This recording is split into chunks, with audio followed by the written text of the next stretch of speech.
ఇదైతే కిందకు వచ్చాను. రాత్రి అయితే అక్కడ పై దాకా వస్తాయి వాటర్,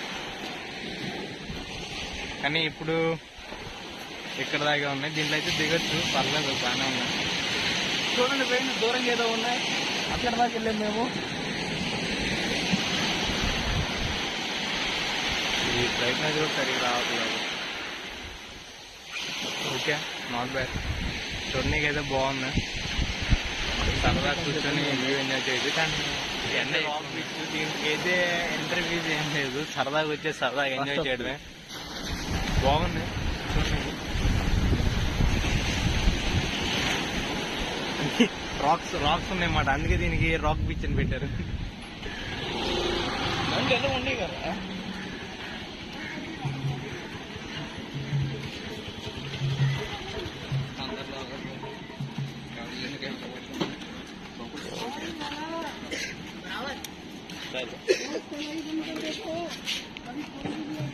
రాక్ బీచ్ పక్కనే ఉంది ఫ్రెంచ్ కాలనీ. ఇంక ఇదే ఫ్రెంచ్ కాలనీ అనుకోండి, అన్ని ఇల్లు రూమ్లు అట్టే ఉన్నాయి.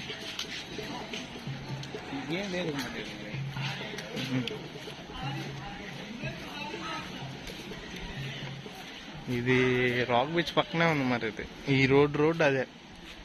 నేను ఇంతకుముందు వచ్చినప్పుడు అటు సైడ్ ఇదే రోడ్డు సేమ్. ఇక్కడ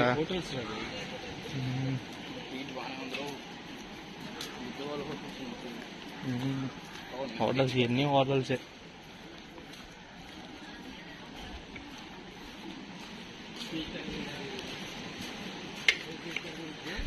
ఇక్కడ ఎక్కువగా టూరిస్ట్ వస్తున్నారు, అంతా మాక్సిమం తెలుగు వాళ్ళు ఎక్కువ మంది కానొస్తున్నారు. కెఫే, ఔరా కెఫే అంటే దీనికి వెళ్తే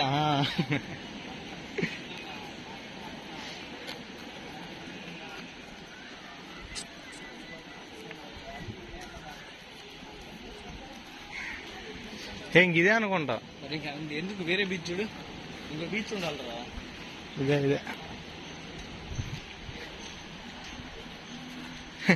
ఇందాక అటు వచ్చాం, ఇప్పుడు ఇదే మళ్ళా తిప్పుకొని ఇటు వచ్చేసరికి ఇదే ఫ్రెంచ్ కాలనీ హైలైట్ ఉంది. ఇటుదేమో రాక్ బీచ్, ఇటుదేమో ఫ్రెంచ్ కాలనీ. మామూలు చెట్లు కాదు. ఇదిగో అక్కడ దిగేసి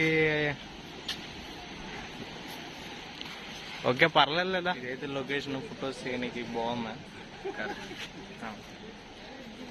ఇది రాక్ బీచ్ అంతకేం అనిపించట్లేదు నాకైతే, ఎందుకంటే పాండీలో ఉంటున్నాం కాబట్టి.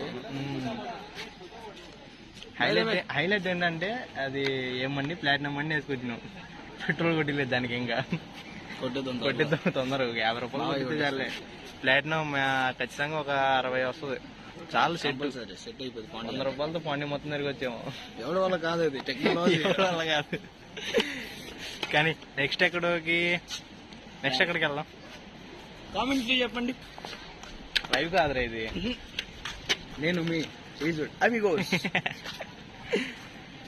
నెక్స్ట్ ఎక్కడికి వెళ్దాం ఆ సముద్రం లోతు ఎంత. ఇదిగో ఆ సముద్రం లోతు ఎంత.